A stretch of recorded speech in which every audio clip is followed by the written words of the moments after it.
ஓராண்டுகள் நிறைவடைந்த ஒரு செடி, மிளகு செடி என்னவா இருக்கும் அப்படின்னா, இந்த அளவுக்கு செடி நல்லா கிளை பிரிஞ்சு இந்த அளவுக்கு அடித்து ஒரு கட்டி இந்த அளவுக்கு மிளகுகளும் இறக்கியிருக்கும். நீங்கள் பார்த்தீங்கன்னாலே தெரியும்.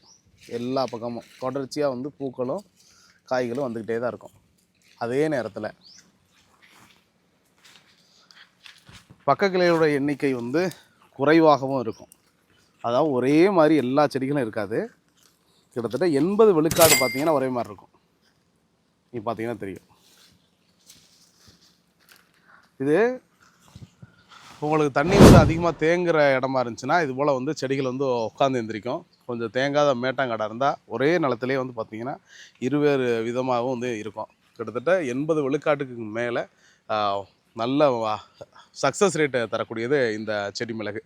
இதுபோல் வீரிய ரக நாட்டுகள் வேணுங்கிற விவசாயிகள் நிச்சயமாக உழவியை தொடர்பு கொள்ளுங்கள். உழவி என்றும் உங்களோடு பயணிக்கும். நன்றி, வணக்கம்.